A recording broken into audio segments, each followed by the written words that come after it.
All right, let's do this thing. Hello, everybody, and welcome back to the third ever episode of the Ryan's Ramble podcast. If you're unfamiliar with who I am, my name is Ryan Bennell, and I am your host throughout this series on the Frogs of War Network. Basically, Ryan's Ramble, to sum it up, is your one-stop shop for all of your college football, college basketball betting needs. Right now, of course, we're going to focus on football because week 1 happened last week, and finally, we had some college football on TV. I'm actually recording this past midnight on Thursday night because I have been staying up for the UCF Boise State game. Eventually, I had to call it quits, so I don't actually know how that's going to turn out yet at the moment. But we're riding our pick from last week, -5.5 on UCF. We'll get into that in a little bit. But before we get started on anything, this is a sports betting podcast, so I do want to emphasize that this is for entertainment purposes only. Frogs of War, nor do I condone that. This is not financial advice, basically. What you do in your free time is up to you. I'm not, if you want to drive to Oklahoma, place a parlay, go for it. But for now, entertainment purposes only. I'm going to be giving you my picks, but just had to make that quick disclaimer. Before I really get into any picks, first I want to review last week's picks and talk about how we did on the week 0 games, as well as some of the Thursday night games tonight, or if you're listening to this when it's posted last night. But yeah, before that, I want to talk about the Big 12 possibly adding some teams, because that's kind of a some big news in the college football world. And there's a lot of mixed opinions floating around. It's really relevant to TCU. And personally, I am not a fan of it whatsoever. So the Big 12 is possibly adding BYU, Cincinnati, Houston, and UCF are the 4 most likely teams to expand. And if they do expand, I really think that it's just going to be a group of 6 conference. It's not even going to be a Power 5 conference anymore. I know that UCF's trending in the right direction. Same thing with Cincinnati, BYU as well. I mean, their program's heading in the right direction, but they're also programs that haven't faced the caliber of competition that other Power 5 schools do. And I hate to be that guy, especially, a TCU guy coming from the Mountain West roots and all of that. But that's just kind of where the college football world is at right now. And Big 12, Bob Bowlesby said the remaining 8 teams are committed to furthering the Big 12, yada, yada. There's a lot to say about Bob Bowlesby. But I don't think the team should be focused on expanding. I think the team should be focused on blowing it up. Every man for himself. I think TCU especially should Pac-12 or bust. I know there's a lot of conflicting opinions even within, the Horned Frog fandom, but that's my opinion at least. I really think it's Pac-12 or bust. I hope that this Big 12 expansion doesn't happen with these teams. If it does, it won't be the end of the world. No, it won't be as bad as us, say, going to the American Athletic Conference or, dropping down a true tier instead of just adding a few teams to the Big 12. But I still just don't think this is the right way to go. With that being said, I just wanted to highlight that a little bit. There's really no other major news other than just, games are starting, games are on TV. I don't know. I'm just so excited. There's so much. I have so much adrenaline running through me right now just from simply seeing college football on TV. So it's that time of year again, finally. Last week, we made not too many picks because it was week 0. We only went with 5 picks. And actually, on Saturday, we started 3-0. We had Illinois covered -5 or +5, actually, but they won by 7 against Nebraska. And also the under of 54.5 hit. And then our third pick that hit that day was San Jose State -13.5 in the first half against Southern Utah. They absolutely destroyed that game. And now they're facing USC this week. So I have a pick for that game. Stay tuned to hear about that one. We're going to get into it in a little bit.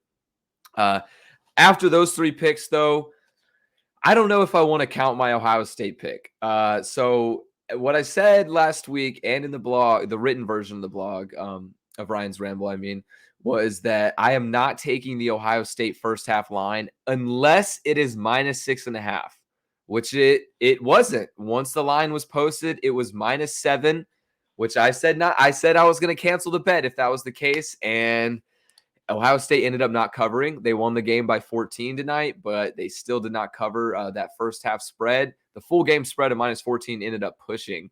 So I'm going to count that. I'm going to give myself a little pass on that because I didn't make a play myself because I saw the line change and I was like, nope, not worth it. I wanted that 6.5. Sometimes you just got a feeling on a line. That was a line. Either way, I would have lost. But sometimes there's a beauty in not placing the bets. But other than that, now UCF, like I said earlier, is a wild ass game. I had UCF minus 5.5 was my pick. Whenever I stopped watching, it was 36-31. UCF had just failed their 2-point conversion. So that's partially why I came in here, because I was a little bit upset that now UCF is not covering the spread. They are now missing out by half a point. So that would have kept me at a near perfect record for week 0. But nonetheless, we live, we learn. It was a nice way to get my toes wet for the college football season. But with that being said, I've been thinking about how I want to go about these picks, because I'm a bit of a degenerate. I may have way too many picks, way more picks than I should have on a weekly basis. But that means I need to organize them somehow. And last year, I really just in the written version of the blog, I kind of just went pick by pick all the way through, and it got a bit monotonous. I will be honest. So I want to do something different with tiers, like a confidence tier list. So I want to go tier 1 through tier 3. Anytime I give picks, I'm going to have it basically ranked on a confidence scale of those tiers. And I also want to give my TCU pick for each week.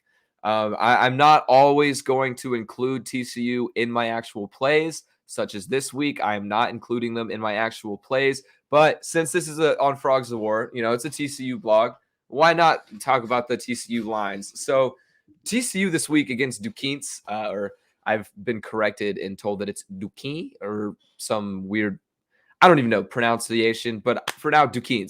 TCU is favored by 49.5 points,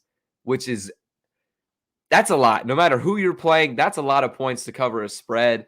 And I don't have any advice on that really, but if I was going to make a pick, I would actually take Duquesne's plus 49.5. Not because I'm knocking TCU by any means, but I mean, that's just a lot of points. And I really hope that Gary pulls the starters after they build a 21, 30-point lead, something like that. And then we don't even need to worry about scoring. So that's my philosophy on that. But with that being said, the over-under, I would actually potentially make a play, but I'm going to pass this week just because I don't want to be biased on TCU, is the over of 56.5. I think Max Duggan offense is going to explode in the first half. Quentin Johnson, Zach Evans, even though Zach Evans isn't playing for the first two possessions, whatever that is about. But I think Max, the offense is going to go off. It's Duquesne's. They're going to have a good first half. I don't want to jinx us per se, but I think the over 56.5 would be the safer play if you want to make a play at the TCU game. But I'm not including it in this week's picks, in my official picks. So with that, let's start with tier 3. I'm going to go tier by tier. Tier 3 is my lowest level of confidence. This is probably those picks that I'm putting 1 unit, maybe half a unit on, depending on, again, the confidence. So first up on the list is, this one might not be that popular actually, and I'm kind of nervous about it, but that's why it's on my tier 3, is Fresno State plus 20.5 at Oregon. So I know Oregon's a top 25 team. Their stadium and odds, it's a tough place to play. It really is. But Fresno State, I'm not saying they're magic by any means, but Fresno State already has a game under their belt. They absolutely obliterated UConn 45-0 last week. And I know UConn is just god-awful, but still, that game experience got the team some reps. That is very valuable. And Oregon is one of those teams that sometimes is unpredictable. Even though they're a top 25 team, ever since the Chip Kelly era, really, they've been kind of a boomer bust team, especially in terms of sports betting. So I would proceed with caution if you like the Ducks in this one, which is why I'm taking Fresno State plus 20.5. That's, again, lowest confidence, tier 3.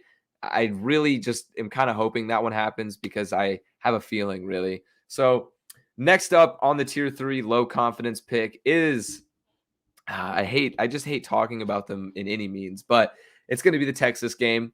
Louisiana is traveling down to Austin to play Texas, and I'm taking the over of 58. So the spread on this one is UT -8, which actually dropped a lot from they were favored by 16 at one point, I believe. So that line has changed a lot. So I'm staying away from the spread at all costs. But the over of 58, I think there's some value in that.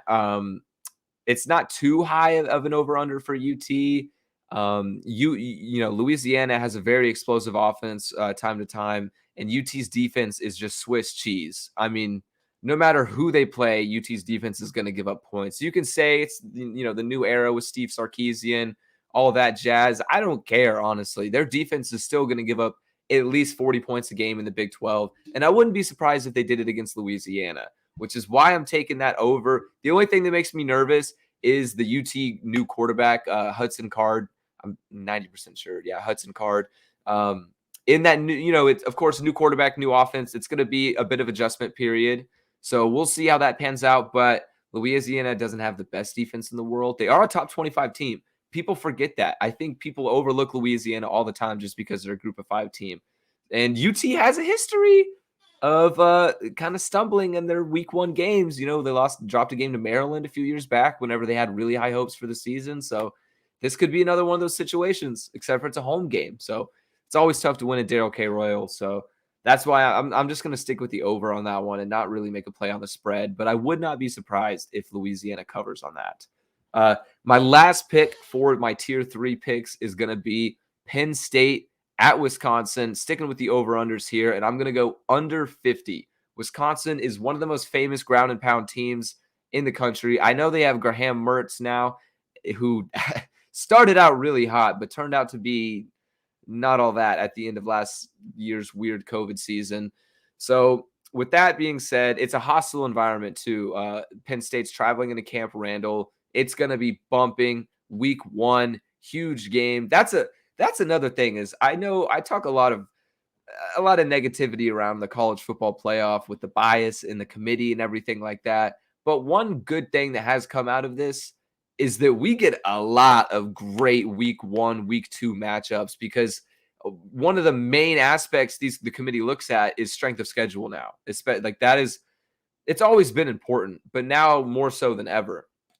So these strength of schedules are going up by the year. Everybody's trying to schedule these big name teams. And so, again, we have Georgia, Clemson, Alabama, Miami this week. We'll talk about those in a little bit. I am making picks on those. This is another one, a great week 1 big game. I think both teams have solid defenses, and Wisconsin likes to run the ball a lot. So that's why I'm going with the under. The clock's going to juice out a little bit. So under 50 at Camp Randall. That's my last tier 3 pick. Again, only going to place about 1 unit, probably maybe even half a unit on those. But that brings me now to the tier 2 picks. I'm a little bit more excited to talk about these ones. I can't wait to talk about my tier 1s. Those are all, I'm literally going undefeated on my tier 1s every single time. You cannot tell me differently. It's going to happen. I'm going to have a perfect season, as every sports bettor should believe they will beforehand. Do I sound delusional? Yes. Does that matter? No. But that's fine. That's what we're here to do. It's sports betting. Next up, tier 2, my first pick, and I almost put this in tier 1. I rode with them last week as they took on Nebraska. I'm going Illinois minus 4.5 against UTSA. Now, correct me if I'm wrong, but UTSA San Antonio is bad. They're not a good football team. I don't know if I'm missing anything, but Illinois only being favored by 4.5 at home against UTSA after beating Nebraska. I mean, I know Nebraska isn't as glorious as they used to be, but it's still, Nebraska's a decent team.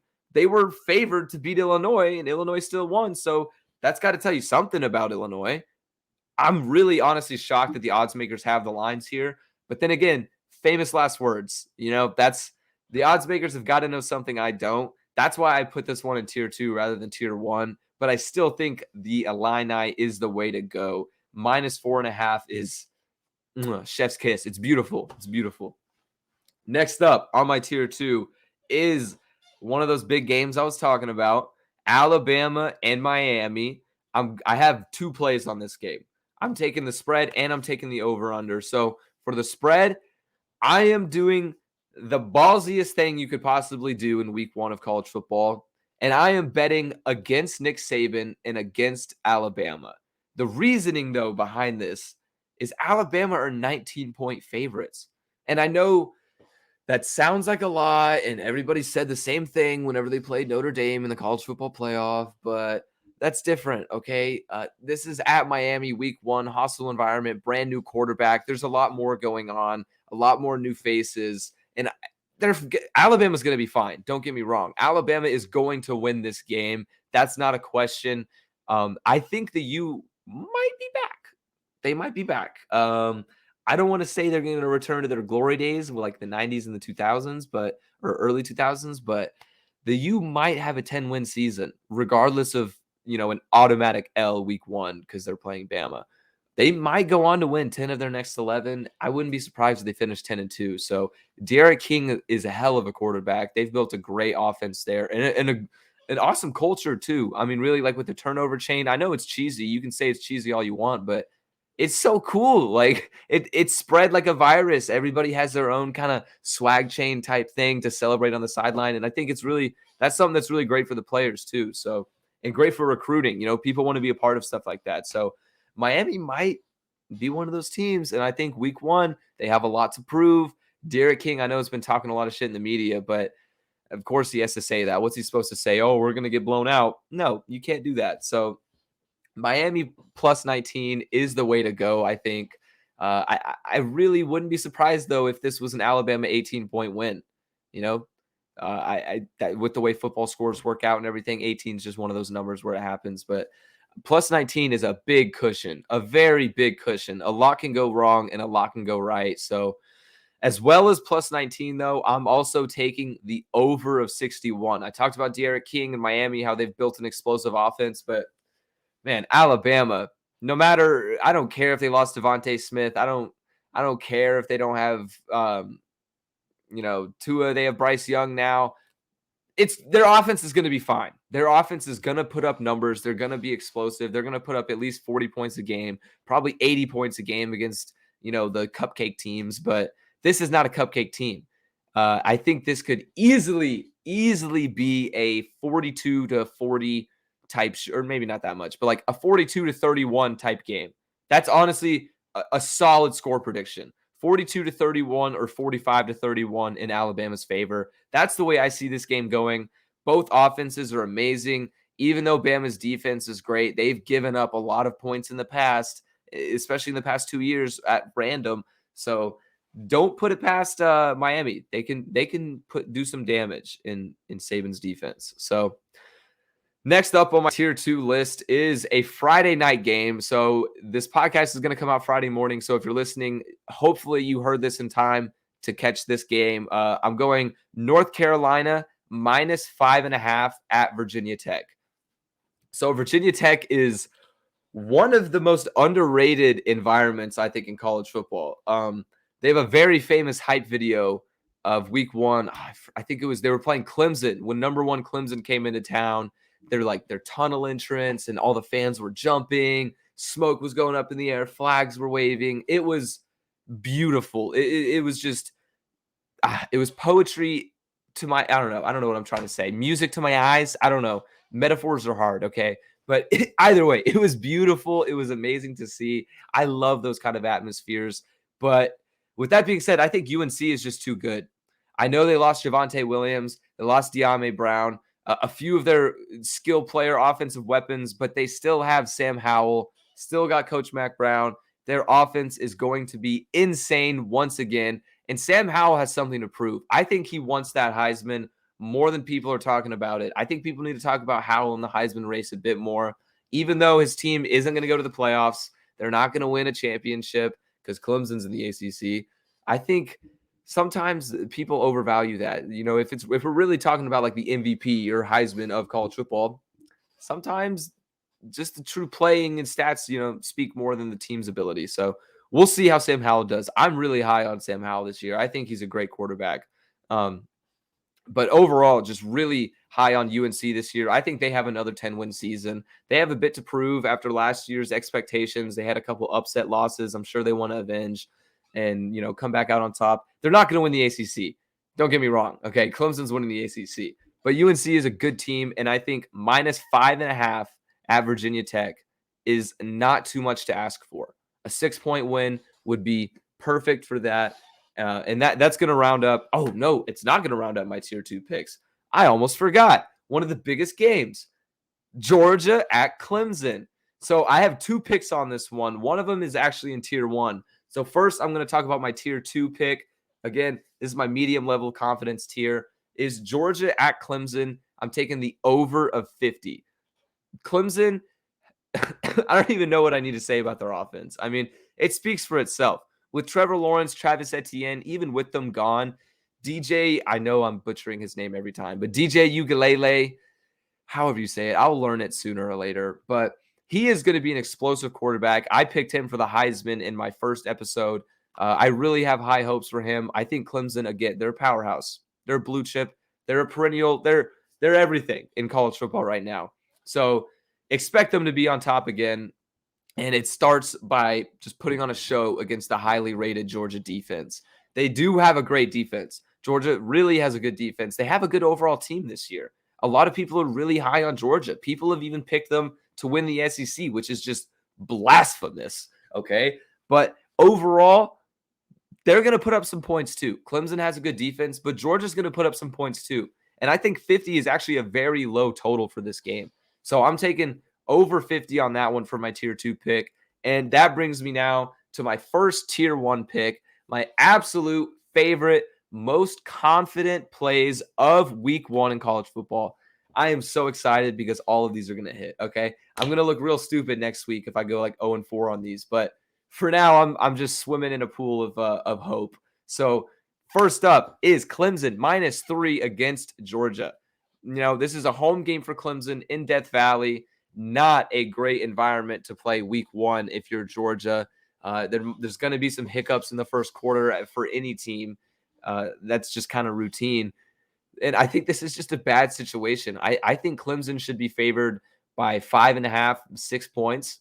So 3 points is a gift. I think this is a gift from the sports betting gods. There's absolutely no reason that Georgia should, be this. I don't know. They're not favored, but there's no way they should be given this much respect this early on against Clemson at Clemson. Okay. And with that being said, I think JT Daniels is a bit overrated. And I don't think they're going to be able to compete. I just really don't. They're going to put up a few points, like I said, on the over. It's just score prediction, no idea. I honestly see Clemson, though, winning this game by at least 2 possessions. So I'd probably say around like a 41-28 type game. Something like that. 41-28. That sounds about right. Ooh. Excuse me. I got the hiccups now. I'm just getting too excited for football, It's my body telling me it needs more football. All right, next up though, that's my first tier 1 pick, Clemson -3. It's free money in my opinion. There's no reason it should be set that low. Next up though, hate making this pick because I hate Baylor, and I'm sure everybody listening hates Baylor, but they have a very, very favorable matchup. They're traveling down to San Marcos, playing Texas State, who is probably the worst football program in Texas, or one of at least. They've just historically never been able to do anything the past few years. I think whenever I was picking in the first episode, I picked my season over-under win totals, and Texas State was actually one of my favorite picks. I put like 3 units on Texas State to have under 4.5 wins this season, and it starts in week 1 with Baylor. There's absolutely no shot Texas State comes out of this game. I know Baylor is on the lower side of the Power 5 teams right now, but they're still much, much better than Texas State and definitely 14 points better than Texas State. I'm considering making a double play on the first half spread and the full game spread because I think Baylor's probably going to win this game by 28, 30 points, realistically. Again, famous last words. It's what always happens with sports betting, but I'm here to make predictions, so we're just going to have fun with it, and I'll laugh at myself if I lose. But Baylor -14, that's another tier 1 pick. Book it right there. Texas State is just not it. Next up is another Big 12 team. I'm going to go with a lot of favorites on the tier 1 picks, but that's okay. I'm going with West Virginia -2.5 on the road at Maryland. So people have high hopes for Maryland for some odd reason. I know they have Tagovailoa's brother now, who had a decent year last year. They had a couple moments, but also they got blown out a couple times. So I don't really know what to think of Maryland. But West Virginia, I do know what to think of. They are a very balanced team, offensively and defensively. They're very sound. Letty Brown, I think, is one of the most underrated running backs in the entire country, let alone the Big 12. And Jared Doge, he's nothing fantastic, but he's a great game manager. They have a solid team. And I think that -2.5 against an unproven Maryland team that's kind of just, there's a lot of question marks around them, but it's really just skepticism. It's just hope. People are kind of putting these expectations on them without any productivity so far. So I'm curious to see how Tagovailoa's brother pans out. I didn't really think he was going to go to Maryland. I thought that was an interesting choice too, but it is what it is. And first game of the week is West Virginia. That's a tough one. That's really tough. So I'm taking West Virginia -2.5 as my next tier 1 pick. And that brings me to my last tier 1 pick of the week. I'm going with, we took them last week. Sometimes I just have these teams, there are these teams that you really want to ride with, or you really just like the odds that the odds makers are putting them at. And for me, San Jose State is one of those teams. They went from being a nobody, know nothing in a nobody conference to, they're in the Mountain West, so it's still not the biggest conference. But they went from not making a bowl game 2 years ago to last year, undefeated, 7-0. I know it was a COVID year, but they still won the Mountain West Conference over Boise State, which is a solid team. So San Jose State is a program on the rise. They killed it last week. Couldn't have asked for anything better against Southern Utah in their first game. Southern Utah is nothing to be afraid of, but they still handled their business, got it done on their home field. And I'm taking their spread this week is +14.5 at USC. This spread has actually dropped a bit. It originally was at +17.5, which, boy, that would have been a dream. I wish I could have got that line, but it has actually dropped in favor of San Jose State, which is partially a sign that sharps and or the public are favoring San Jose State, and the odds makers are moving it to adjust it and try and shift the balance back to a 50-50 slate so they make money no matter what. But they're going to be fine regardless because Vegas always wins. So yeah, San Jose State +14.5. I think I cannot wait to see USC get exposed. I think that USC are one of the biggest phonies year in and year out. The media just absolutely loves them for no reason. They ride USC like nobody else's business. It's Notre Dame is the same way. You could say the same thing about UT, even Texas. I mean, the media just absolutely loves them, just completely glorifies the history of the program.